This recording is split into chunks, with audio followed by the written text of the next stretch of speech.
Ukraine का बंटवारा, Crimea भूल जाओ, डॉनबास दे दो। क्या 15 अगस्त 2025 को अलास्का में हुई ट्रंप और पुतिन की मीटिंग में कोई सीक्रेट डील हो चुकी है? आखिर वॉशिंगटन में मौजूद यूक्रेन के राष्ट्रपति जेलेंस्की का चेहरा क्यों उतरा हुआ है? क्यों ट्रंप ने जेलेंस्की पर धौंस जमाते हुए दो टूक कह दिया कि पूर्वी यूक्रेन का डॉनबास का इलाका रूस के हवाले कर दो या फिर लंबी और विनाशक जंग के लिए तैयार रहो। पिछले 10 घंटे में अमेरिका में इस वक्त जेलेंस्की के साथ साथ यूरोप और यूरोपियन यूनियन के 7 टॉप लीडर पहुंचे हुए हैं, जो पूरी कोशिश कर रहे हैं कि रूस की शर्तों पर युद्ध विराम ना हो। लेकिन जिस तरह से ट्रंप ने अपने इरादे जाहिर किए हैं, उससे साफ है कि राष्ट्रपति पुतिन पूर्वी यूक्रेन के बहुत बड़े इलाके पर कब्जा करने वाले हैं और राष्ट्रपति ट्रंप की तरफ से कहीं ना कहीं पुतिन को हरी झंडी मिल भी चुकी है।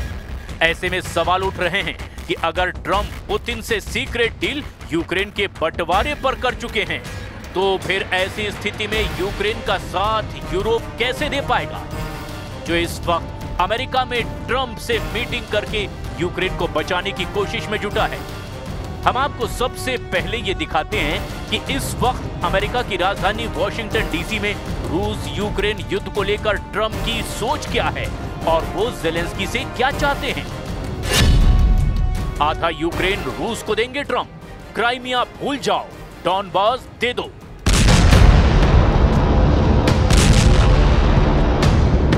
एक तरफ रूसी सेना के हमले यूक्रेन पर बेहद तेज हो चुके हैं, तो वहीं दूसरी तरफ यूक्रेन को मिलने वाले घातक हथियार और मिसाइलों की नई खेप अभी तक यूक्रेन नहीं पहुंची है। हालात ये हो गए हैं कि रूसी सेना ने पूरे पूर्वी यूक्रेन में कोहराम मचा रखा है। अकेले पूर्वी यूक्रेन के डॉनबास का 88% इलाका रूस यूक्रेन से छीन चुका है। रूसी झंडे पूर्वी यूक्रेन में जगह जगह लहरा रहे हैं।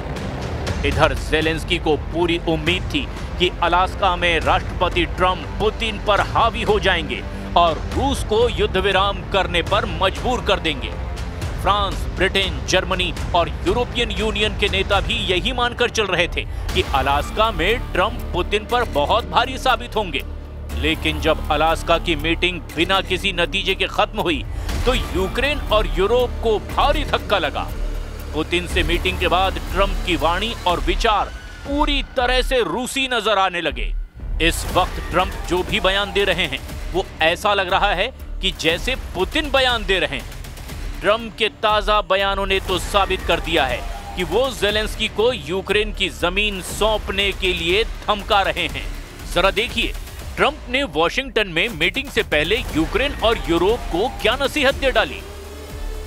अलास्का मीटिंग का रेफरेंस देते हुए ट्रंप ने 2 टूक पोस्ट में लिखा कि रूस पर बड़ी प्रगति हुई है। ट्रंप ने अब गेंद यूक्रेन के पाले में डाल दी है। डोनाल्ड ट्रंप ने कहा कि यूक्रेन के राष्ट्रपति अगर चाहें तो रूस के साथ युद्ध को खत्म कर सकते हैं, लेकिन शांति समझौते के हिस्से के तौर पर यूक्रेन का नेटो में शामिल होना संभव नहीं है। ट्रंप ने धमकी और तंज भरे अंदाज में पोस्ट में लिखा कि यूक्रेन के राष्ट्रपति जेलेंस्की अगर चाहें तो रूस के साथ युद्ध को तुरंत खत्म कर सकते हैं या फिर वो लड़ाई जारी रख सकते हैं। ट्रंप ने आगे लिखा, याद कीजिए इसकी शुरुआत कैसे हुई थी। ओबामा का दिया गया क्राइमिया वापस नहीं मिलेगा। 12 साल पहले बिना एक भी गोली चलाए, और यूक्रेन नेटो में शामिल नहीं होगा। कुछ चीजें कभी नहीं बदलती।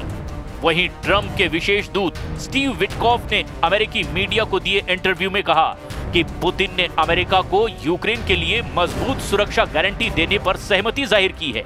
विटकॉफ ने रूस यूक्रेन के बीच अधिकार क्षेत्र के मुद्दे पर चर्चा की है, खासकर उन 5 क्षेत्रों का जिक्र किया जिन्हें उन्होंने हमेशा से समझौते का मूल बताया है। ये 5 क्षेत्र क्राइमिया, लुहांस्क, डोनेस्क, जापोरेजिया और खेरसन हैं। लुहांस्क, डोनेस्क, जापोरेजिया और खेरसन क्षेत्रों में रूस ने 2022 में जनमत संग्रह के बाद अपने क्षेत्र में मिला लिया था। हालांकि उस जनमत संग्रह को अंतर्राष्ट्रीय स्तर पर दिखावा माना जाता है। अब जिस तरह से ट्रंप पुतिन की भाषा बोल रहे हैं, उससे साफ है कि पुतिन लगभग आधे यूक्रेन पर कब्जा कर लेंगे। lavorare. Io penso che il lavoro che faremo oggi sarà da questo punto di vista un lavoro importante. Chiaramente non ci sono soluzioni facili quando si tratta di fermare una guerra, di costruire la pace. Io penso che dobbiamo esplorare tutte le soluzioni possibili per garantire pace, per garantire giustizia, per garantire la sicurezza delle nostre nazioni, e l'Italia porta tutto il contributo di idee e di proposte che ha già dimostrato di saper garantire. Washington में operation Ukraine, Zelensky पर भारी आधी रात। वहीं दूसरी तरफ दुनिया की निगाहें व्हाइट हाउस पर टिकी हुई हैं, जहां राष्ट्रपति ज़ेलेंस्की और यूरोपीय देशों के नेता ट्रंप से मीटिंग करने के लिए पहुंच चुके हैं। वॉशिंगटन में रूस से यूक्रेन को बचाने के लिए आखिरी कोशिश हो रही है, क्योंकि ट्रंप अब पुतिन के साथ मिलकर कुछ बड़ी डील के करीब पहुंच चुके हैं। इधर ज़ेलेंस्की और यूरोपीय नेताओं के साथ ट्रंप की मुलाकात होगी, जिसके बाद तय हो जाएगा कि रूस यूक्रेन युद्ध रुकेगा या फिर बेहद तेज होगा। बताया जा रहा है कि ज़ेलेंस्की और ट्रंप के बीच होने वाली इस बैठक के दौरान ब्रिटेन के पीएम कीर स्टारमर, फ्रांस के राष्ट्रपति इमैनुअल मैक्रोन, इटली की PM Giorgia Meloni, German chancellor Friedrich Merz भी मौजूद रहेंगे। हम आपको ये भी बता दें कि अमेरिका पहुंचने वालों में फिनलैंड के राष्ट्रपति अलेक्जेंडर स्टब और यूरोपीय आयोग के अध्यक्ष उर्सुला वॉन डेर येलेन भी हैं। अमेरिकी समय के मुताबिक ये मीटिंग दोपहर 1 बजे यानी भारतीय समय के मुताबिक ये मीटिंग रात 9:30 बजे से शुरू हो चुकी है। सोमवार का दिन या तो यूक्रेन के लिए समाधान लाएगा या फिर सर्वनाश ला सकता है। War in Ukraine's been going on a really long time now. I mean, 3+ years. Hugely impacted Ukrainians who suffered hugely, but it's also impacted Europe. It's impacted every single family and community in the United Kingdom, and so everybody wants it to end, not least the Ukrainians. But we've got to get this right. We've got to make sure there is peace, that it is lasting peace, and that it is fair and that it is just. 3 घंटे की Putin Trump meeting, अब Washington में Zelensky का surrender. इधर यूक्रेनी अधिकारियों और नेताओं ने तो डंके की चोट पर कह दिया है कि रूस अमेरिका की मीटिंग पूरी तरह से फेल हो चुकी है, और इस मीटिंग की वजह से पुतिन अब ट्रंप पर भारी साबित हुए हैं, और शायद इसका असर वॉशिंगटन में चल रही ट्रंप की मीटिंग पर भी साफ देखा जा सकता है। यूक्रेनी संसद की विदेश मामलों की समिति की अध्यक्ष ओलेक्सांद्रा मोरेस्को ने द न्यूयॉर्क टाइम्स को बताया कि ट्रंप और पुतिन के बीच शिखर सम्मेलन से रूस और यूक्रेन के बीच कोई शांति समझौता नहीं हुआ, और पुतिन ने ट्रंप का इस्तेमाल ये दिखाने के लिए किया कि वो अलग थलग नहीं है। मोरेस्को ने आगे कहा कि पुतिन, जिन पर अंतर्राष्ट्रीय आपराधिक न्यायालय ने युद्ध अपराधों का आरोप लगाया है, सूचना युद्ध जीत गए हैं। यूक्रेनी अधिकारी ने कहा कि पुतिन ने एंकरेज स्थित ज्वाइंट बेस एल्मेंडार्फ रिचर्डसन में शिखर सम्मेलन के बाद ट्रंप के साथ संयुक्त भाषण में अपने विचारों को दोहराया और कहा, मुझे कोई बदलाव नहीं दिख रहा है। ट्रंप पुतिन में 3 घंटे क्या बात हुई, इसकी जानकारी नहीं दी गई। 12 मिनट तक चली प्रेस कॉन्फ्रेंस में दोनों नेताओं ने किसी पत्रकार के सवाल का जवाब भी नहीं दिया।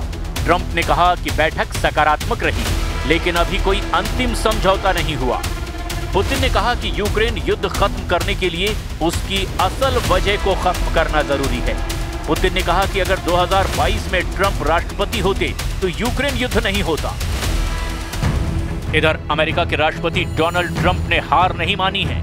अलास्का में रूसी राष्ट्रपति व्लादिमीर पुतिन के साथ यूक्रेन युद्ध को लेकर किसी तरह का समाधान निकलने के बाद ट्रंप ने 18 अगस्त यानी सोमवार को ज़ेलेंस्की के साथ मीटिंग शुरू कर दी है।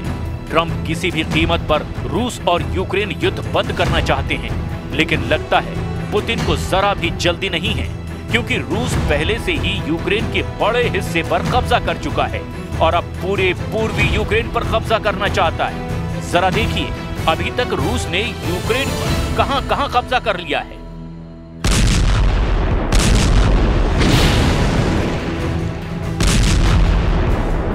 रूस के रक्षा मंत्रालय ने कहा कि रूसी सेना ने Ukraine institute for the study of war यानी ISW ने 8 अगस्त 2025 की जमीन रिपोर्ट के मुताबिक कुछ ऐसे दावे किए हैं जो हैरान करने वाले हैं। ISW के मुताबिक रूस यूक्रेन की जमीन के 5वें हिस्से पर कब्जा कर चुका है, जो लगभग 1,14,500 वर्ग किलोमीटर का इलाका होता है। तो वहीं दूसरे दावे में कहा गया कि रूस ने यूक्रेन की लगभग 1,61,000 वर्ग किलोमीटर इलाके पर कब्जा कर लिया है। रूस से यूक्रेन के खार्किव, लुहांस्क, डोनेट्स्क, जापोरेजिया और खेरसॉन क्षेत्रों से होकर लगभग 1,000 किलोमीटर तक बॉर्डर फैला हुआ है। रूस जापोरेजिया और खेरसॉन क्षेत्रों के लगभग 3/4 हिस्से पर कब्जा कर चुका है। इसके अलावा यूक्रेन के खार्किव, सुमी, माइकोलाइव और निप्रोपेट्रोव्स्क क्षेत्रों के कुछ हिस्सों पर भी रूसी कब्जे हो चुके हैं। सुमी और खार्किव क्षेत्रों में रूस लगभग 400 वर्ग किलोमीटर को कंट्रोल कर चुका है। निप्रोपेट्रोव्स्क में रूस ने सीमा के पास एक छोटा सा क्षेत्र अपने कब्जे में ले लिया है। रूस ने लुहांस्क और डोनबास क्षेत्रों से बने डॉनबास नाम के भूभाग में 46,570 वर्ग किलोमीटर यानी 88% क्षेत्र पर कंट्रोल कर लिया है। यूक्रेन के पास अभी भी डॉनबास का लगभग 6,600 वर्ग किलोमीटर का इलाका बचा है। हालांकि रूस अपनी अधिकांश ऊर्जा डोनेट्स्क मोर्चे पर केंद्रित कर रहा है और अपने नियंत्रण से बाहर बचे हुए अंतिम प्रमुख शहरों की ओर बढ़ता जा रहा है। अब देखना यह होगा कि वॉशिंगटन में मौजूद ज़ेलेंस्की को व्हाइट हाउस से गुड न्यूज मिलती है या फिर बारूदी फैसला जो यूक्रेन के साथ साथ यूरोप के लिए भी नासूर बन सकता है।